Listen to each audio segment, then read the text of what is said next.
desempenho é igual? Rede 98, vergonha ter um comentarista imparcial. Eu concordo que é uma vergonha, por isso que a gente só tem comentaristas aqui extremamente parciais. Esse que é o objetivo da 98, segundo você aqui, comentarista imparcial tá por fora. Então se você quer comentarista imparcial, você não pode reclamar que o cara torce para outro time. Então pensa nisso, hein, Pedro Souza? Pensa nisso que eu acho que você tá sendo um pouco incoerente aí na sua reclamação. Será que você é imparcial? Você ligou para o Saque 98. A Claro, mais uma vez, é multicampeã no Speed Test. Calma, Titi. É tanto prêmio que tu vai precisar de reforço. É multicampeã, gente. De novo, testado e comprovado por milhares de pessoas. Olha ela aí. É isso. A Claro tem o 5G mais rápido do Brasil. E o melhor 5G para games. E para vídeo também. De novo. Falando nisso, a Claro tem a melhor e mais rápida banda larga do Brasil. Com o Wi-Fi mais estável. Vem pra Claro. Vai, seu multi. Com a multicampeã. De novo, gente. O Cláudio não foi embora de uma vez. Quando o câncer chegou, ele estava forte. A gente tinha certeza da vitória. Nós éramos mais fortes do que aquele tumor. Isso era o que a gente acreditava, mas não existia a gente.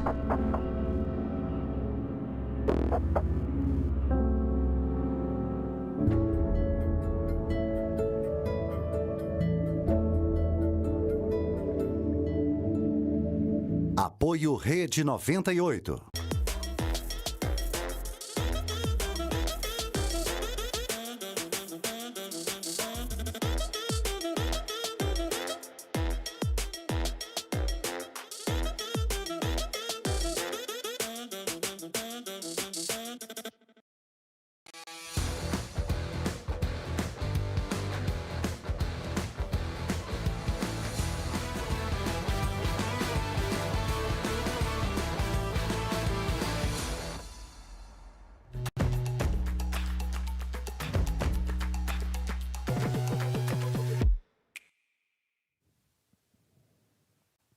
Muito boa noite para você. Estamos juntos em mais uma edição do Conectamente pela Rede 98 nos canais de vídeo. O Conectamente leva até você uma conversa sobre democracia. Eu falei Conectamente, mas eu democratize, porque eu estou com a minha cabeça voltada para amanhã de hoje, que eu gravei o Conectamente. Quando a gente trabalha muito, é assim, você vai perdoar um trabalhador. Quem nunca se enganou na vida? Mas quem se engana tem o direito de pedir perdão. Começa aqui o Democratize, um programa que eu tenho certeza você vai nos acompanhar, porque o nosso papo é democracia. Em todos os canais da 98 de vídeo, nós estamos no ar até às 10 horas da noite. 98 Live, nos nossos aplicativos, que você pode baixar na Google Play e na App Store. Tem a TV aberta, canal 29.1 Digital Belo Horizonte, 22.7 Lagoas. Tem a Claro TV, 198, 698. Você pode também nos acompanhar pelo YouTube 98 Live e no nosso site 98live.com.br.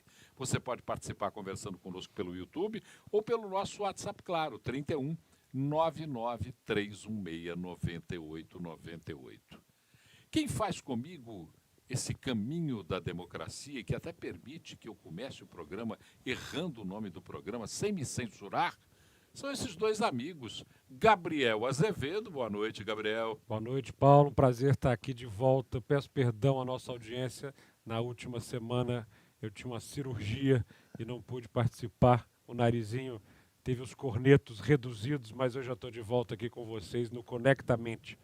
Não é isso? Corneto não é Conectamente, não, democratiza. Eu tinha certeza que ele ia tripudiar sobre mim, Jamais, eu tinha certeza. Paulo Leite. Mas corneto é aquele do sorvete? Dá-me um corneto. Não, não é ele, não. Não, é. são conchinhas ósseas aqui no nariz. As minhas estavam Augusto de Franco. E aí? Olha, quem já conhece o Augusto admira, quem conhece mais admira mais ainda, porque Augusto é jornalista, é escritor, é professor e tem um livro, Como as Democracias Nascem, que é delicioso e que você pode comprar. O Augusto vai falar sobre ele e falar um pouquinho sobre como é que você pode ter esse livro na sua casa. Boa noite, Augusto. Prazer estar aqui com você. Boa noite, Paulo. Vamos para o 10º episódio do Democratize, não é? E hoje abordando uma coisa importantíssima, né? Que dá muita discussão e muita gente fica confusa. Afinal, o que é liberalismo? Qual é a relação do liberalismo com a democracia? Ser liberal é a mesma coisa que ser neoliberal? Então, estamos prontos para enfrentar esses assuntos hoje. Ainda tem mais o iliberal, ou o liberal econômico. Nós vamos falar um pouquinho sobre tudo isso, porque Sobre a nossa tudo. conversa hoje é democracia. Muita gente se arvora a ser Deus, promete tanta coisa para o sertão, que vai dar roçado para Maria, que vai dar vestido para o João, e muita gente se diz liberal por aí. Ficou bom isso. Gostou? Você recuperou bem a... Exatamente, me recuperei da abertura. Essa- Mas então, vamos falar um pouquinho sobre... Essa sua modinha. Gilberto Gil, que é fantástico. Mas vamos lá, vamos começar para a gente falar o que é liberalismo, para todo mundo chegar e nos perguntar e a gente poder responder, quem estiver conversando daqui a pouquinho sobre esse nosso programa de hoje. O que é liberalismo? Olha, a primeira coisa que eu acho que a gente tem que prestar atenção é no seguinte: liberal, quem acha que o sentido da política é a liberdade e não a ordem, é liberal. Essa é a definição básica. Liberal não é quem, de repente, aderiu a uma doutrina iluminista dos filósofos liberais que apareceram nos séculos XVIII, XIX. Não, liberal, que todo aquele que atribui o sentido da política à liberdade é liberal. Então aí já começa uma coisa diferente e talvez inusitada. Os democratas atenienses, lá no século V e no século IV, eram liberais? Se nós tomarmos essa definição mais ampla de liberal, quer dizer, o liberal é o cara que chega para você e diz assim: eu não tenho nenhuma ordem para colocar no lugar da sua. É isso. Eu espero que da interação política brotem muitas ordens. Isso é que é o liberal. Eu não tenho nenhuma ordem. Agora, o cara que diz assim: não, eu tenho a ordem mais justa do universo imaginável e eu quero praticar a política para implantar essa ordem. Aí não é liberal. Ah, mas se for uma ordem bacana, em que todo mundo seja igual, em que todo mundo seja livre, em que haja abundância, não interessa. O liberalismo é um futuro aberto e não um futuro fechado. Você não pode ter uma ordem desenhada para colocar lá. Então, nesse sentido, os democratas atenienses, eles eram liberais. Isso significa que havia um eu posso chamar assim, um paleoliberalismo, um liberalismo antigo, um liberalismo originário, o liberalismo democrático. Aí teve o liberalismo clássico, não é? Dos filósofos do século XVIII, John Locke, Adam Isso, Smith. começa com Locke, vai até Stuart Mill. Exatamente. Passando por Tocqueville, por Benjamin Constant, é aquele negócio, são aqueles filósofos liberais. E quem sabe surja um liberalismo ainda numa quarta onda de democratização, se ela vier. Um liberalismo pós-moderno mais ligado à democracia como modo de vida, a democracia em todos os lugares. Então, isso é a primeira coisa que eu acho que a gente precisa estabelecer para tratar esse assunto de uma maneira que não fique repetindo chavões, não é? E também não leve a um engano muito grande, que é que quando você diz eu sou um liberal, o cara diz, é um neoliberal. Ele é um liberal porque ele não gosta do Estado, ele quer Estado mínimo. Então, ele é um liberal. Mas liberalismo, nós estamos falando aqui, é um conceito político. Liberalismo político não tem a ver com liberalismo econômico, que é outra vez seguir uma doutrina lá dos liberais econômicos e tudo mais. O que você acha?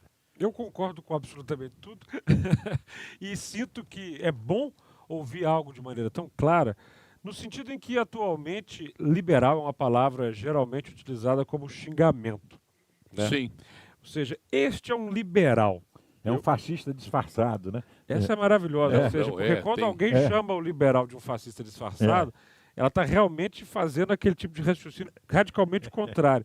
Uma vez que um fascista, né, é aquele que quer impor uma ordem, que quer dar uma doutrina de imposição.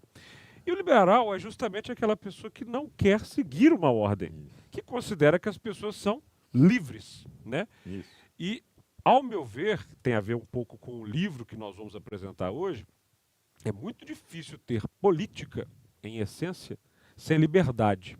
Então, portanto, o liberal é aquele que gosta de liberdade. E eu acho que o conceito, Paulo, começa a ficar difícil ou confundir as pessoas a partir do momento em que você mistura os conceitos políticos e econômicos. É isso que me parece que gerar a grande confusão. Mas eles não se interfaceiam na conversa do desenvolvimento para o processo político e econômico. Eles não vão se conversar uma hora e não terão que ter um entendimento do que são similares ou não? Vão, mas, por exemplo, você pode ser liberal quanto ao aspecto religioso, né? E não necessariamente ser alguém que vai comungar com um pacote de doutrinas econômicas que vem ligada a isto. Você pode ser, por exemplo, mais social-liberal, você tem gradações no processo. A essência é a mesma. Mas quando as pessoas adotam essa discussão e esse xingamento, não sei se você concorda comigo, tem a ver com um desmanchar de Guerra Fria. Ou seja, a briga ela começa a acontecer a partir do momento em que você tem um mundo polarizado, em que a União das Repúblicas Socialistas Soviéticas impõe uma ordem, ou seja, o desejo dos soviéticos era impor uma ordem ao planeta. Então você tem ali um desejo realmente muito genuíno de que faça o globo todo seguir uma doutrina. Por outro lado, você tem um mundo liberal, em que não há uma imposição de doutrina, há um viés de economia, há um viés de respeito às liberdades econômicas, e aí você tem um conflito. Esse conflito ainda está instaurado na cabeça de algumas pessoas. Porque, em geral, os revolucionários, eles querem impor uma ordem. Isso. Os liberais, eles são inovadores, eles não são revolucionários. E geralmente querem romper com quem impõe. Então, as revoluções liberais, para a gente colocar, por exemplo, sob esse aspecto, do ponto de vista da história dos direitos, né, das ondas de constitucionalismo, para trazer um pouco isso para o conceito jurídico, a primeira onda que você tem é a onda liberal, é o constitucionalismo liberal. O que nós estamos falando? Nós estamos falando da Revolução Inglesa, nós estamos falando da Revolução Americana, nós estamos falando, em certa medida, da Revolução Francesa. O que essas revoluções fizeram, para a gente colocar na cabeça de quem está nos ouvindo na prática? Vamos pensar nos americanos. Eles estão ali, chegaram como colonos numa terra diferente e tinha o tal do Reino Unido dizendo: faça isso, faça aquilo, é tanto a mais para o rei, a ordem é essa, a ordem é aquela. E aí os caras cansam, falam assim: quer saber? Deixa eu jogar um bocado de chá no rio e vamos botar esses ingleses para correr. Não quer dizer necessariamente que eles quisessem, ali naquele espaço, impor nada a alguém. Tanto que eles passam a criar mecanismos completamente inovadores de coexistência. Municipais, de federação, de presidencialismo, de congresso. Por isso vale muito a pena ler da Democracia da América, ou seja, como é que surge este novo processo livre e de liberdade em criar uma coexistência. O mesmo se dá, isso é curioso, da Inglaterra anteriormente. Ou seja, você tinha todo um processo, né, que acontecia de dominação e as pessoas começam a diminuir o poder do rei e criar mais liberdade. E aí nós estamos falando de valores muito importantes para esse liberalismo. Um liberal valoriza a liberdade de expressão, a liberdade de crença, a liberdade de orientação sexual, a liberdade de imprensa. A palavra-chave é ser livre. Então, ser liberal é, sobretudo, ser livre. A partir do momento em que isso se mistura com uma discussão econômica, as pessoas, claro, passam a questionar os valores. Alguém que tenha uma consciência da liberdade de mercado, alguém que tenha uma consciência da garantia das liberdades individuais, alguém que tenha o entendimento do cumprimento das leis, desde que garantam a liberdade de cada um dos seres. Esse é um liberal?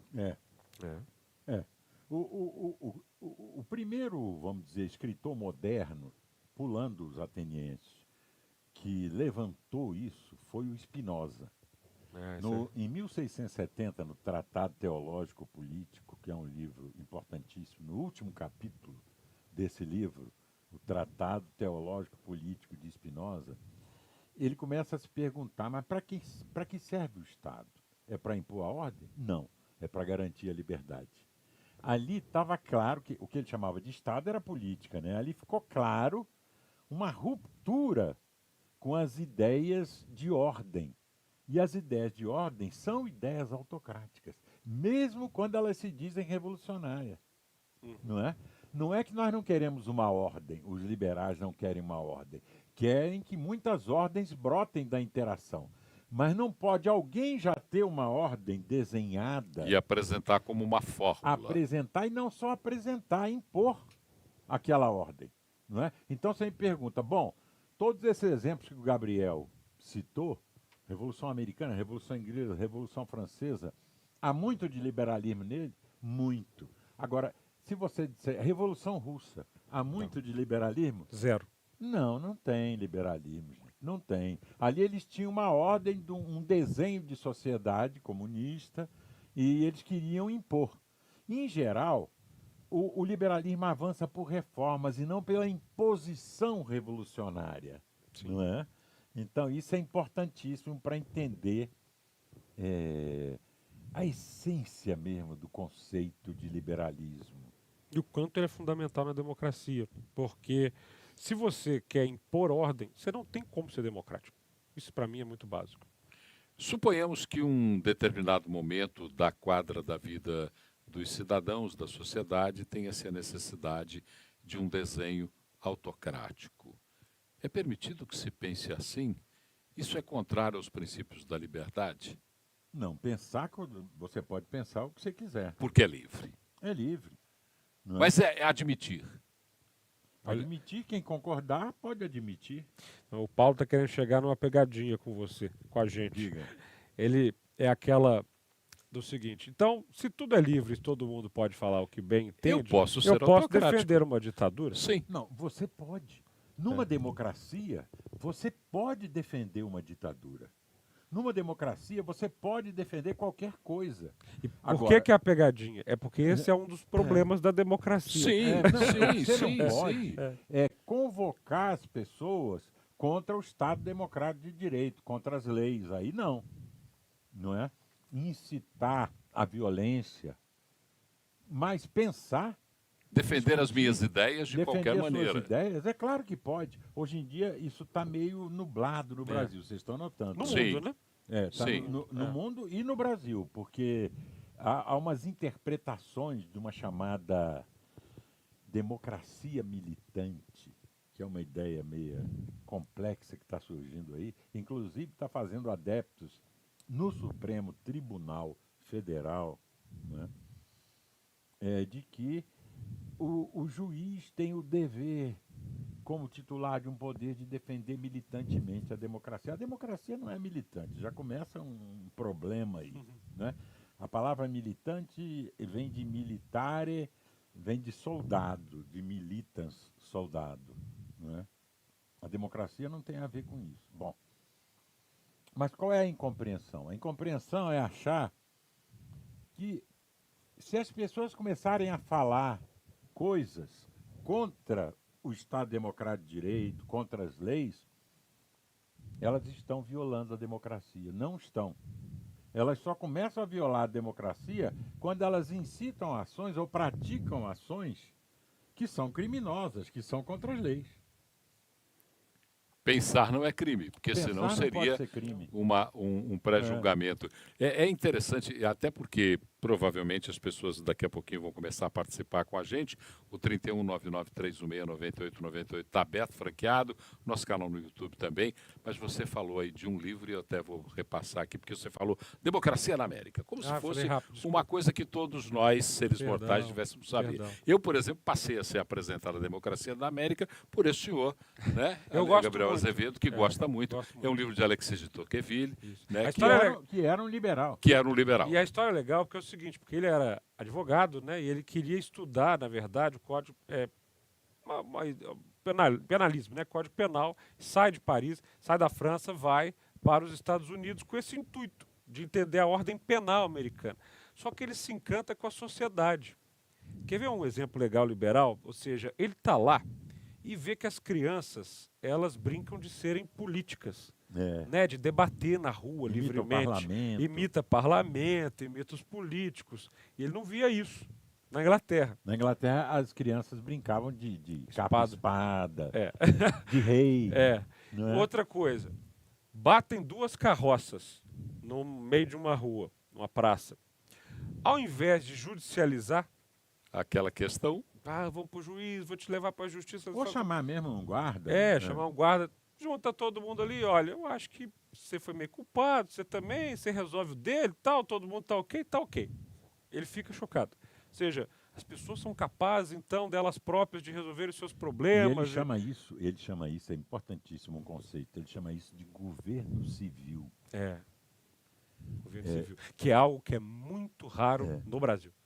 Ele chama isso de governo Olha civil. que interessante essa lógica do liberalismo. Você já percebeu, aí vão numa coisa, num conceito bem profundo, como as pessoas aqui recorrem à autoridade? O tempo inteiro. Ou seja, somos adultos. Tropecei, eu xinguei você, sei lá, a gente brigou. Sempre tem que ter um árbitro. Sempre tem que ter quem vai dizer o que é certo. Uma sociedade que depende o tempo inteiro de quem arbitre, ela está com um problema. Ela tem uma carência, um déficit de auto-organização. De auto-organização. Sociedades muito liberais possuem isso. No Brasil, nós vamos para uma outra lógica. A criação de regras excessivas o tempo inteiro. Ou seja, e veja, regras são fundamentais. Para conviver, você tem que tê-las, porque, afinal de contas, pensamos diferente e no liberalismo as regras são importantíssimas, porque se todo mundo pode pensar uma coisa diferente da outra, a convivência ela vai prescindir dessas regras, mas elas, claro, vão ser definidas conjuntamente. Mas a essência liberal não é ter um excesso de regras, é ter o bom senso de, ao conviver e a surgirem os problemas, você ser capaz de entender que você pode resolver aquilo na convivência. Isso é muito interessante. Eu tenho uma regra absoluta agora, que é fazer o meu intervalo. E se a gente não quiser? Aí nós estaremos numa discussão democrática decidindo qual é o melhor caminho. Mas neste momento eu terei que usar a minha autoridade. Claro que nós vamos, porque sem os nossos patrocinadores não tem democratize. Nós vamos para o nosso intervalo, é rapidinho e a gente volta já.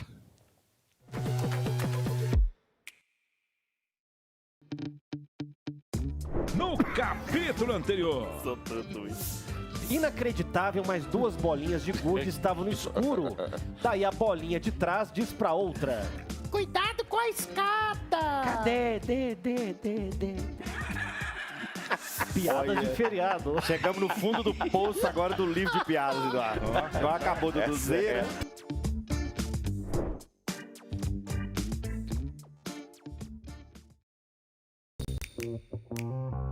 Você já conhece o Multi da Claro? É assim, você escolhe o que quer e quanto quer. Quer acelerar no celular com Claro 5G+? É só escolher e aproveitar os benefícios. E Fibra Mais, pra família inteira jogar, trabalhar, maratonar. Quanto? Quer o melhor da TV e do streaming juntos? Com Claro TV+? Você que manda! É do seu jeito. Vem pra Claro, faz seu Multi e aproveite as vantagens. Você ligou para o Saque 98. Olha o Edson Silva, 3001. Pra que colocar esse tanto de número no nome, Edson? Vamos trabalhar só com Edson mesmo. Edson Silva, 3001, não vende. Ele colocou, não tirando o Ricardo Amado e grafite, tá bom. Não, você pode colocar quantos números você quiser. Você pode chamar do jeito que você quiser. Quer que eu te chame de Edson Silva, 3001? Dá pra tirar o grafite e deixar o FDP e o 98 Esportes, que aí você garante meus empregos. Você ligou para o Saque 98. A Crona apresenta o lançamento mais quente do mercado, linha CPVC Ultraterm Crona, desenvolvida para trazer mais praticidade para instalações de água quente. Garante a estanqueidade e não requer ferramentas especiais para instalação. As juntas são soldadas a frio com adesivo plástico. A linha CPVC Ultraterm Crona também tem muita durabilidade, não incrusta e tem uma vida útil estimada em mais de 50 anos. Isso também significa um ótimo desempenho, sendo mais eficiente contra impactos. Ela tem baixa condutividade térmica, por isso não precisa de isolamento. E ainda proporciona água quente por mais tempo. É livre de corrosão e imune à degradação por substâncias contidas na água, não propaga chamas e atende às principais normas brasileiras. Nova linha CPVC Ultraterm Crona. Um banho de tecnologia, inovação e qualidade. A Crona é show. Qual que é a vantagem, principalmente, que eu estou vendo do Atlético no segundo turno? O Atlético não tem mais Libertadores e nem Copa do Brasil. Agora ele foca só no Campeonato Brasileiro. E o Cruzeiro? O Cruzeiro recebeu reforços importantes nessa janela. Então eu estou otimista. Eu acho que nós vamos ter um segundo turno melhor.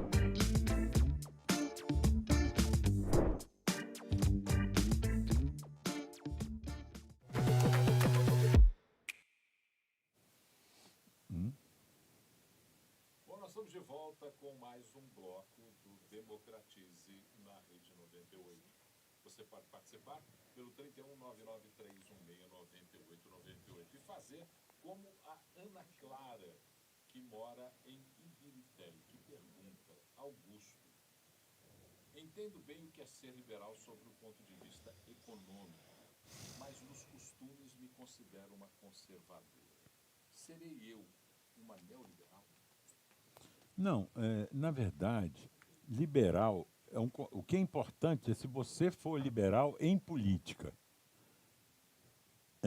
Liberal nos costumes ou conservador nos costumes, qualquer um pode ser. O importante é ser liberal em política. Isso é que caracteriza o liberal. Tanto que o contrário é ser iliberal, que é uma palavrinha que poucas pessoas utilizam, mas quando você não é um liberal, não quer dizer que necessariamente você seja conservador ou de esquerda. Sim. Não. O contrário de liberal é iliberal. Aquele que discorda da liberdade. Isso. Que discorda do livre atuar entre as pessoas. Exatamente. Né? Acho que isso é que é o fundamental. E acredito que, como é que ela falou? Ela falou assim, se eu não sou uma liberal, eu sou uma conservadora. O que ela fala? Não, ela diz que é conservadora nos costumes, mas é liberal na economia. E está perguntando se ela pode ser considerada uma neoliberal. Não. Aliás, esquece esse negócio de neoliberal. Não existe. Isso não existe. Não existe. Não existe. Isso é uma invenção para debate de salão dos anos 90, entendeu? É velho ainda por cima. Consenso de Washington. Aí o cara quer se digladiar com o outro. Debate de salão, né? Assim, de militância. De Che Guevara de apartamento, como diz a Madalena. Guerrilheiros de bodega. Então esquece esse negócio aí, entendeu? Mas eu acho que o que ela quer trazer é o seguinte, quando ela fala que ela é liberal na economia, ela certamente vai trazer para o debate que ela acha que não é papel do Estado ou do governo, ser responsável por certos setores da economia, que ela é a favor das concessões, das privatizações, de um governo que não seja inchado, e está tudo bem, tudo bem. Ela não é alguém que economicamente defenda uma participação muito intensa do governo na economia. Tudo certo. E quando ela fala que ela é conservadora nos costumes... Tem todo o direito de ser. Ela tem todo o direito de ser e está tudo certo e tal. Só que aí é o seguinte, liberal é por inteiro. É um conceito que não tem um fatiamento. Olha, sou liberal aqui, não sou aqui. Não, ou você é liberal ou você não é. É porque no Brasil, tudo virou essa questão de uma briga meio rasa de internet.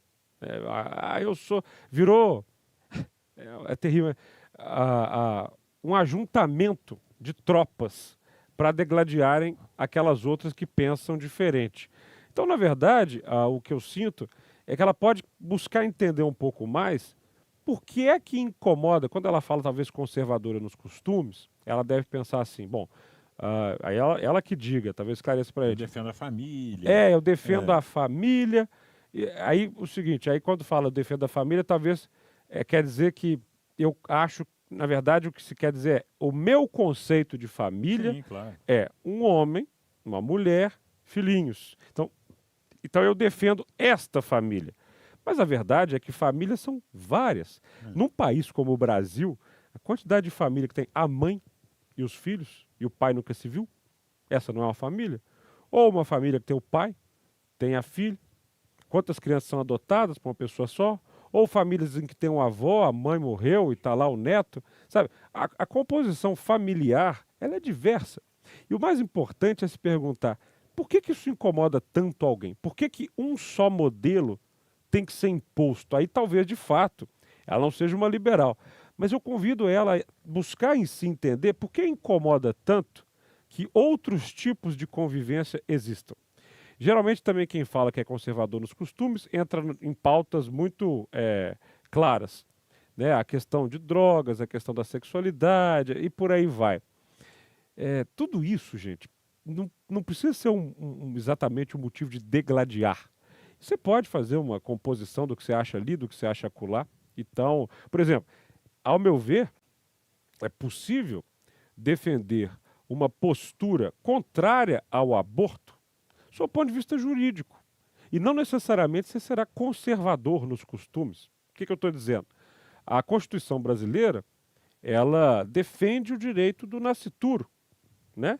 Então, as pessoas que, sob o ponto de vista jurídico, imaginarem que a concepção provém de um homem e de uma mulher e que esse aborto não pode acontecer porque a Constituição protege aquele que está nascendo, nós não temos um componente conservador ou um componente religioso. Simplesmente legal. É um componente jurídico. Jurídico. Agora, para sair dessas armadilhas todas... São armadilhas, né, de debate. Eu acho que o fundamental é o seguinte, liberal é político. Isso. A democracia propriamente dita é a democracia liberal.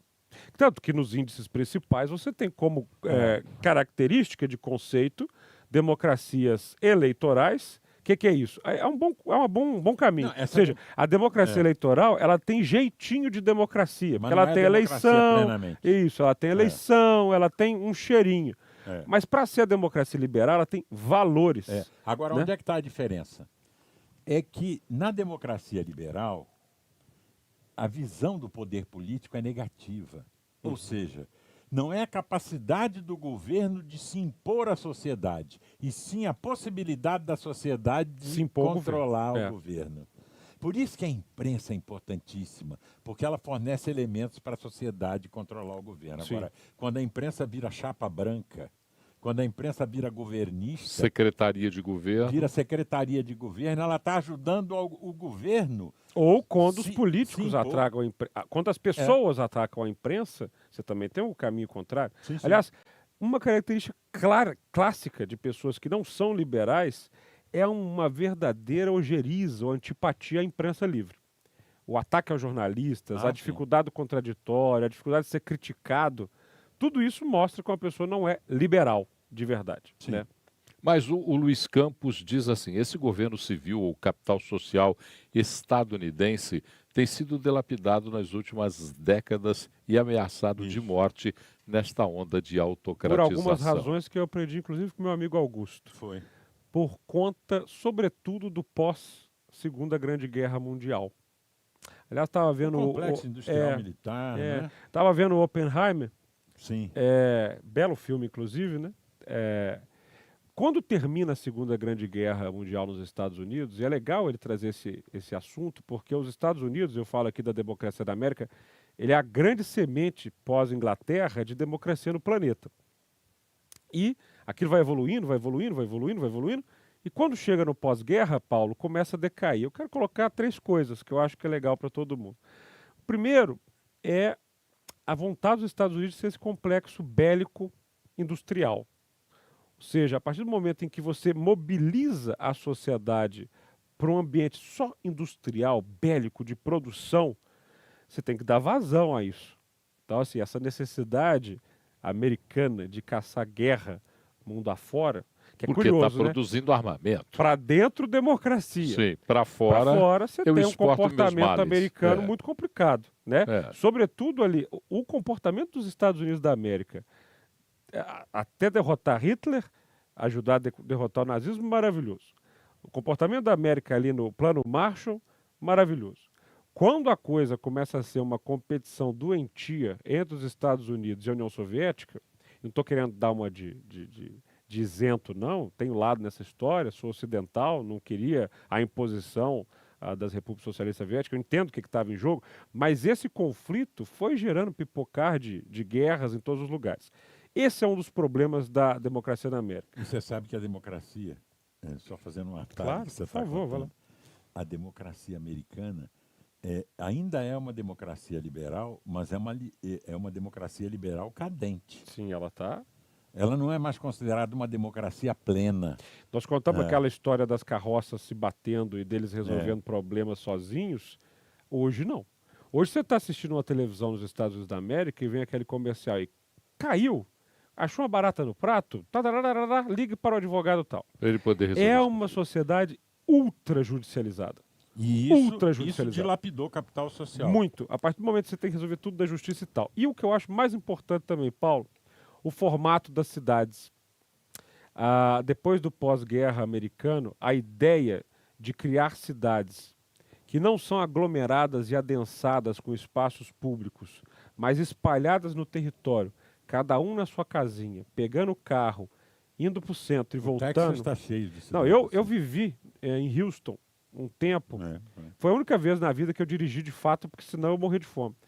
A casa lá, no centro ali, ou qualquer ambiente comercial, é o seguinte: você sai de carro, vai até um mercado, volta. Você não tem o lugar do encontro, você não tem a praça, você não tem o esfregar de gente. E esse é um modelo de cidade que se repete muito no Brasil, em algumas partes da cidade. Aquela coisa do condomínio fechado, do não encontrar. Ou Brasília, né? Brasília, claro, Le Corbusier, né, tinha essa noção. Mas se você falar isso, vai ter brasilienses que vai te xingar até. E vão falar que tem praça e tudo mais. Mas eu acho que os Estados Unidos da América, para responder, é um belo exemplo de dilapidação do liberalismo. Amigos, o Geraldo Guedes diz: parece que os conceitos de direita e esquerda turvam e sugam a compreensão do que é liberal. Eu acho que completamente. Sim. Até porque os conceitos de esquerda e direita, eles surgem numa revolução liberal que não foi tão liberal. Quando a Revolução Francesa eclode, ou seja, a ideia de tirar, né, o absolutismo, a família real, você tem uma sucessão de fatos que são, vamos conceituar só como jacobinismo, eu preciso ir longe, não, mas é um guilhotinismo. Ou seja, ele está errado, eu corto a cabeça, ele está errado, eu corto a cabeça. É uma perseguição do outro para impor ordem. Ali não tinha 2 miligramas de democracia naquele... E nem de liberalismo. Mas ela começa num princípio liberal. Sim, a ideia de liberdade, igualdade, fraternidade está lá na bandeira liberal. Até agora. Exatamente. Mas o hino é muito revelador. As armes citoyennes, formez-vous bataillon, marchons, exatamente. Que sangue empire, abreve nos sillons. Isso não é muito liberal, entendeu? Ou seja... quase um hino de guerra. É um hino de guerra. É um hino de guerra, Tanto quase, que é um hino de guerra. Essa pancada, essa guilhotinagem, né, essa ideia de cortar a cabeça do outro, de impor, resulta, e aliás quero ver, no final do ano, me parece, vai estrear um bom filme de biografia do Napoleão, num cara que era nada liberal. Ou seja, eles abrem mão de um rei absolutista, passam por um período de terror, entram num período de tirania, e a Revolução, aquele quadro que mostra, né, a Marienne com a bandeira branca, vermelha e azul, muita gente fala que é da Revolução Francesa, mas não. Aquele quadro é da Revolução Liberal de 1848. Ou seja, é mais adiante que a França tenta se liberalizar. E ainda assim ela tropeça de novo e vem ainda o Napoleão. A França tem várias repúblicas, ela foi, veio e tal. E a ideia de esquerda e de direita tem muito mais a ver com o lugar que as pessoas sentavam no parlamento para se diferenciar suas opiniões. E a Assembleia da Revolução Francesa. Sim, isso sim. Depois é usada logo pelos bolcheviques e mencheviques. Na Revolução Russa. No Partido Operário Social Democrata Russo, na Revolução Russa. E aí é aquele negócio. A esquerda inventou a esquerda e quando ela fez isso, pelo mesmo processo ela inventou a direita. A direita se inventou. A direita se inventou. E aí você ficou preso nessa armadilha. Até hoje, isso é inacreditável. Até hoje. Que é um conceito congelante. É um conceito que... E é um conceito de guerra. De guerra. Esse é que é o negócio. Nós contra eles. Não é um conceito você tem liberal. que estar do lado certo. O lado de cá contra o lado. Mas em essência, e é o que eu falo assim, você pode ser um social liberal. Você, do ponto de vista do que você pensa do governo, da participação do governo na economia, você pode, ou nas atividades públicas, você pode ser liberal e defender saúde pública, e defender educação pública. Isso não é sobre esquerda e direita, você pode ser um liberal, um social liberal, entender que há valores. Os quadrantes, em geral, né, nos testes políticos, eles vão medir o seguinte: sob o ponto de vista da liberdade, se você é mais pró-liberdade ou mais pró-autoridade. E se você é mais pró-governo ou pró-indivíduo. Então, Uma pessoa que é liberal, ela está no quadrante de baixo. Em que sentido? Vocês lembraram a ordem aqui, ela está contra o autoritarismo. Ela é a favor da liberdade. Só do ponto de vista de governo e de indivíduo, você pode variar. Por isso que o quadrante político ele tem 4 espaços, né? Você tem, inclusive, a possibilidade de ser uma pessoa liberal, mas com menos necessidade de participação do governo. Ou com mais. São graus de liberalismo também. Tem vários, né? Então, é uma maneira também de você classificar as democracias por grau de liberalismo. Uma democracia liberal da Dinamarca tem muito mais substância liberal do que a democracia argentina, que é um regime eleitoral que a gente chama de democracia por uma certa generosidade. Não é? Porque regimes eleitorais parasitados por populismos estão muito longe do que é uma democracia liberal. E você que é argentino que nos acompanha agora, ou México, saiba agora que por uma questão de carinho, você foi tratado como um democrata por Augusto de Franco. Eu estou indo para o intervalo, lembrando que daqui a pouquinho nós vamos falar sobre o livro prometido por Gabriel Azevedo. E também uma noticiazinha desse Brasil para a gente entender quanto andamos aqui nesse país. Intervalo, rapidinho a gente volta. Muitas mulheres ainda hoje têm que conviver diariamente com seus agressores, sem poder gritar por socorro. Para amparar essas mulheres em situação de violência doméstica, o Estado de Minas Gerais oferece a Delegacia Virtual, um canal online seguro para realizar boletins de ocorrência sem sair de casa. Através do site da Delegacia Virtual, é possível solicitar medidas protetivas e denunciar casos de violência psicológica, física ou qualquer outro tipo de conduta que viole direitos. As denúncias também podem ser feitas pelo Disque 181 ou pelo Disque 190. Se você souber de alguém que tenha um parceiro abusivo ou presenciar algum caso de violência doméstica, faça a sua parte. Denuncie. Combater a violência doméstica é responsabilidade de todos. Vamos juntas, pelas mulheres de Minas, do Brasil e do mundo.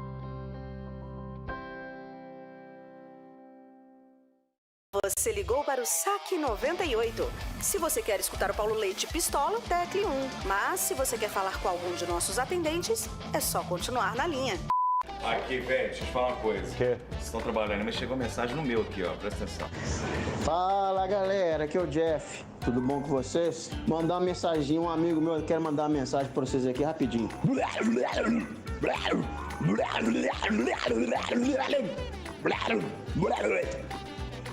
Acho que foi isso mesmo que ele falou. Falou, galera. Meu Deus. Eu respondo, hein? Quer fazer de novo ou ficou bom? Você ligou para o Saque 98.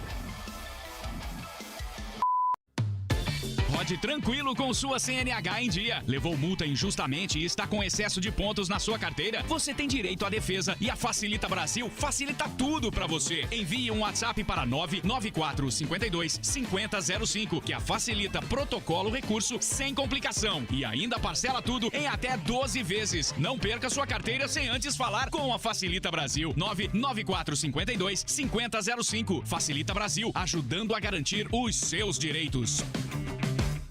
A Claro, mais uma vez, é multicampeã no Speed Test. Calma, Titi. É tanto prêmio que tu vai precisar de reforço. É multicampeã, gente. De novo, testado e comprovado por milhares de pessoas. Olha ela aí. É isso. A Claro tem o 5G mais rápido do Brasil. E o melhor 5G pra games. E pra vídeo também. De novo. Falando nisso, a Claro tem a melhor e mais rápida banda larga do Brasil. Com o Wi-Fi mais estável. Vem pra Claro. Vai ser o multi. Com a multicampeã. De novo, gente.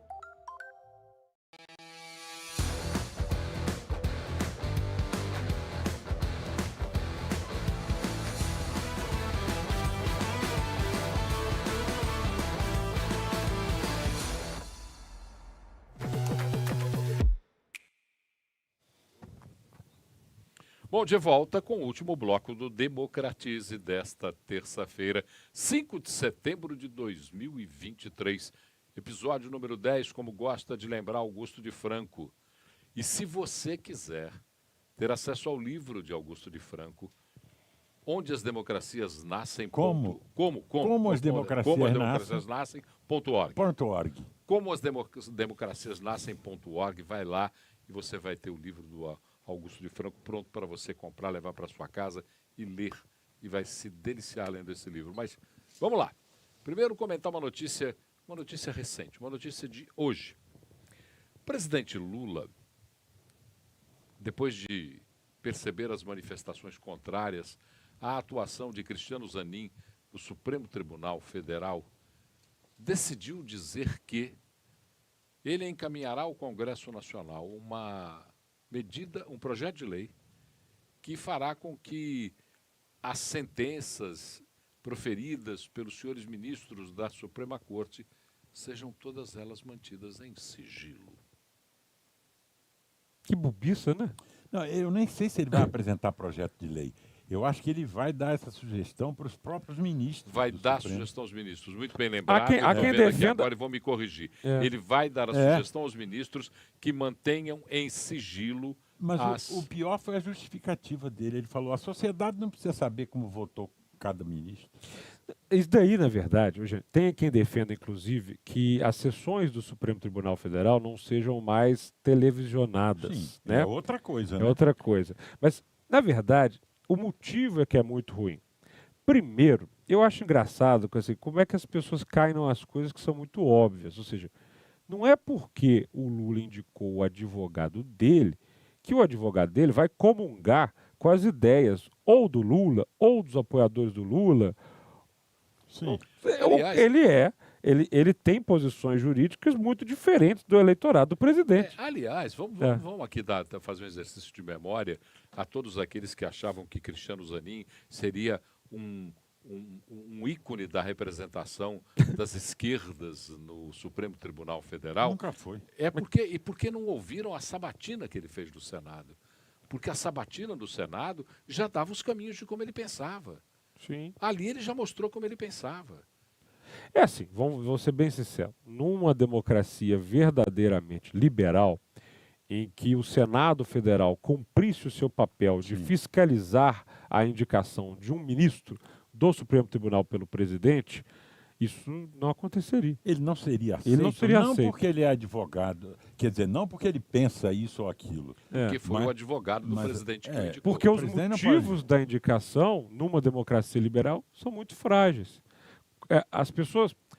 Eu acredito que o Supremo Tribunal Federal brasileiro, e aí tem a ver muito com a democracia, ele ganha um protagonismo enorme em 2005 com o escândalo do Mensalão. Nunca, posso me recordar, aliás, eu passo a gostar mais de política, acompanhar a política naquele momento de crise ali, e a gente sabia quem eram os ministros e tudo mais, e desde então, as pessoas estão prestando muita atenção no Supremo. E tem a ver um pouco com aquilo que nós estamos falando de uma fraqueza de democracia. Não é que o Supremo brasileiro se meta nas coisas demais. É que ele é provocado demais. O tempo inteiro, alguém, ao invés de arbitrar, vai ao Supremo. Tem uma coisa errada? Tem alguma coisa errada. Veja bem, se a casa... Nenhum ministro supremo resolve fazer as coisas sozinho. Mas se a casa que recebe os pedidos abre as portas para que qualquer pedido chegue até a ela... Não abre as portas para qualquer pedido. Todo pedido que chega no Supremo, ele tem o direito de chegar. Se você botou um papelzinho lá que não está previsto, ele é negado. Então, tudo que está ali. Aí você tocou num ponto importante. Quem é que reforma o papel do Supremo? Quem é que pode dizer, não, pera lá. Vamos pegar outros exemplos, professor de Teoria Geral do Estado. Portugal. A reforma, porque em teoria o principal papel de um Supremo é garantir a guarda da Constituição. Sim. É arbitrar se as interpretações do que está escrito, do que está escrito ali estão sendo bem feitas. Enfim, um conjunto de coisas que nós não precisamos citar tudo aqui. No Brasil, nós temos um problema de excesso de atribuições. Porque ele é um tribunal também revisor. E aí o que acontece, Paulo? Quem pode mudar isso é o Congresso. O Senado, na verdade. Não. No caso é o Congresso. O Congresso Nacional. Mas o você está mudando a Constituição. O Senado ele é responsável por fiscalizar e, se for o caso, até impedir um ministro. O ministro de continuar sendo ministro, o ministro do Supremo. Agora, ultimamente, parece que o Supremo, além de ser muito demandado, parece que ele gostou um pouco de ter um protagonismo executivo e legislativo, entendeu? Sim. Então, ele quer legislar sobre drogas, ele quer legislar sobre isso, isso aí não vai dar certo. Mas isso é uma coisa, também outra falha funcional da nossa democracia não liberal. A ausência do Congresso. Sim. Quando o Congresso não é caixa de ressonância da sociedade... Eu já estou mostrando o livro aqui, mas é porque eu me antecipei um pouco. Vai lá. Mas eu queria até fazer uma outra provocação no sentido dessa atuação do Supremo Tribunal Federal com relação à TV Justiça, que nós falamos aqui rapidamente. Tem gente que defende, você inclusive defende a exibição das sessões pela TV Justiça. Claro, eu sou pela transparência total. Contrário. Você acha? Porque quando começaram as sessões da TV Justiça, houve uma espetacularização da atuação do Supremo. E muitos daqueles senhores e senhoras que lá estão, para não dizer todos, ficaram embevecidos com esse espetáculo. Bom, ninguém fica inerte diante de uma câmera. Estamos nós estamos aqui. Aquele que diante de uma câmera não manifestar um mínimo de vaidade estará perdido. Mas Só eu acho que houve um excesso de vaidade. Mas o efeito, assim, até por exemplo, vamos pensar do ponto de vista básico, para estudantes de direito, para advogados, para profissionais da área. Eu sou um desses que gosta de vir à sessão, de entender as questões. E, gente, num Estado verdadeiramente liberal, nada é secreto. Não Entendeu? pode ser secreto. A não ser questões de segurança nacional. Por em guerra, em tempo de guerra. Pode. Bom, vamos lá rapidinho aqui, porque tem muita gente aqui falando, muita gente que vai falar de coisas que nós já falamos, correu rapidinho aqui, mas como bem falado, Ailton Júnior está falando aqui, como bem falado, o STF só tem atuação que tem diante de um parlamento disfuncional, boa parte com processos no judiciário, com interesses corporativistas, ao invés de representar os interesses da sociedade. Quais as boas práticas para melhorar a representatividade desse parlamento? Aí não dá para você me pedir às 21h53, não, mas o básico é compreender qual é a função de um deputado federal. Assim, eu acho que isso é tão importante na hora que você vai votar, porque, por exemplo, quando você quer escolher um médico de alguma área, você pede uma recomendação, e se você está com um problema no olho, você não vai no ortopedista. Então, assim, um deputado federal, ele tem a função de revisar a Constituição, de produzir projetos de lei funcionais, de fiscalizar o orçamento congressual e tal. Como nós estamos convivendo com uma sociedade mais disfuncional, sob o ponto de vista das instituições, a gente escolhe as pessoas com os outros sentimentos que não aqueles para a função. Ou seja, a partir do momento que você escolhe um deputado porque ele faz um vídeo bonitinho na internet e não sabe exatamente o que é um projeto, uma proposta de emenda à Constituição... Ele só é um TikToker. Aí dá problema. Não passará disso. Aí dá um problema. Eu sempre quis usar a palavra cavalheiros. Mas, sobretudo, uma coisa que eu acho que está acontecendo assim sobre o nível do parlamento e congressual. A ausência de enfrentamento do executivo. Eu acho que isso é muito importante no Brasil. O grande problema do parlamento brasileiro é que as pessoas colocam lá pessoas que dependem muito da verba do executivo, porque, na maior parte do Brasil profundo, levar a ponte, levar o asfalto, ou seja, fazer aquela troca é o que dá voto. Então, esse parlamento fica de joelhos em relação ao executivo. Uma democracia liberal tem um parlamento independente e que fala de igual para igual com o poder executivo. Você não me deixou usar a palavra cavalheiros como eu queria usar e sempre quis usar. Cavalheiros, nós temos que partir agora para o nosso ato final, Fala aí, que é a revolução deste livro. Enquanto eu o apresento, é um compilado, são fragmentos de obras póstumas de Hannah Arendt, dos anos 50 e 60. Fala um pouquinho. Durante a década de 50, vamos dizer assim, esse livro foi o livro, eu devo dizer, que mais me impactou na compreensão da democracia. Ele não é um livro. Ela estava pensando em escrever um livro e começou a escrever os manuscritos. Não é?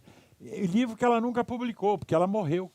Sim. E aí a Ursula Lutz recolheu esses fragmentos e está neste livro aí. Isso, a tradução. Publicou nesse livro. Publicou nesse livro. Nesse livro é que fica clara a noção de liberdade para os primeiros atenienses. Ou seja, Ser livre era poder se comprazer na convivência com o outro. Ser livre para um democrata original era poder participar de uma comunidade política. Não é? Não era se ver livre do outro, era se ver livre para ficar com o outro, não era para se prevenir do outro.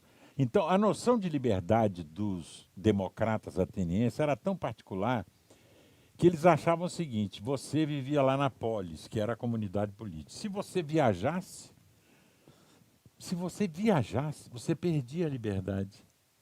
Olha que coisa. Isso advém da convivência. Você tinha que voltar para a polis. Aí você readquiria a liberdade, porque ninguém podia ser livre sozinho. Depois, os modernos tiveram que forçar um pouco a noção do indivíduo. Perdão. E aí, eles perderam esse elo societário, comunitário da noção democrática de liberdade. Por isso que eu digo, o primeiro liberalismo foi o liberalismo democrático dos democratas originais. E esse conceito de liberdade, quem foi pescar ele lá no... A Hannah Arendt, num dos fragmentos que está aí reunido neste livro. Portanto, nós recomendamos vivamente a leitura desse livro. Não é um livro fácil de ler. Mas fica fácil se você vai no site do Augusto, se você digitar agora Hannah Arendt, né, o que é política, você vai encontrar ele mastigado. Porque eu confesso, Paulete, que eu estou com a vida um pouco agitada e não consegui passar na livraria para comprar 2 exemplares, como eu sempre faço, para sortear. Eu compenso no próximo livro para os nossos democratizadores que estão acompanhando aí. Mas no site do Augusto, que é o Dagobah, se você colocar aí na internet Google, né? Augusto de Franco. Ou botar no Google, Augusto de Franco, Hannah Arendt, você vai ver esse livro mastigado. O que eu acho mais importante, Paulo, que eu gostaria de destacar, é que política não é só institucional, é a questão da nossa própria convivência, do nosso modo de vida. E a Hannah, que tem um outro maravilhoso livro, que são As Origens do Totalitarismo, que mostram como é que uma pessoa de repente vira uma defensora de um regime autocrata, um autocrata, ela aí faz um caminho inverso. Ela quase que, como no livro do Augusto, Como as Democracias Nascem, tenta ir ali no DNA, na genética do que é liberdade, do que é democracia. Eu vejo muita gente falando de liberalismo hoje em dia, confundindo liberdade com egoísmo. Eu adoro o exemplo da piscina. Horas, eu sou livre, então eu posso fazer xixi na piscina. Horas, eu sou livre, então eu posso pegar um carro e dirigir a 200 km por hora na Afonso Pena. Isso não é ser livre, isso é ser babaca. Então, não vamos confundir as coisas, porque a liberdade não é um conceito individual. Não. A liberdade e o liberal verdadeiro, ele sempre pressupõe a existência do outro. Porque ninguém é livre na escuridão, ninguém é livre numa floresta, ninguém é livre no deserto. Para você ser livre, você precisa do outro. E essa convivência e liberdade é talvez um dos grandes desafios da nossa era. Para que nós sejamos livres, nós sempre precisaremos de você do outro lado, para sentir que você está conosco, discutindo, comungando ou divergindo das nossas opiniões. É muito bom saber que você está aí, é reconfortante. Eu queria agradecer, Gabriel. Só uma coisa que eu esqueci, que é muito importante. É porque eu acho que o principal movimento liberal do Brasil hoje em dia é o Livres. Eu faço parte do movimento Livres. Se você não conhece, digite aí na internet, na rede social, Twitter, Instagram, Movimento Livres. E eles têm um depositário teórico sobre liberalismo, sobre liberdade, invejável. Tem um conselho, é uma associação, eu mesmo contribuo todo mês, porque eu acho que os liberais no Brasil são realmente muito poucos, né? A gente, em geral, tem um armazém de quem fala um chavão ou outro, ou quem pensa muito mais a economia do que a própria política. O Movimento Livre tem um papel gracioso e importante num país que briga muito por conceitos que as pessoas não conhecem tanto. E ele vai a fundo em questões atuais, analisa notícias, personagens e tudo mais, e acho que tem um papel fundamental. Bom, Gabriel Azevedo, muito obrigado por sua participação aqui. Obrigado a você, Paulo. A Paulo. Recuperação aí da cornetos. cirurgia feita nos cornetos. Augusto Franco, obrigado. Até terça-feira que vem, amigos. Terça-feira. Você que nos acompanhou até agora, terça-feira que vem, tem o episódio de número 11 do Democratize. E ele só será possível se você nos acompanhar. Ótima noite e até terça-feira.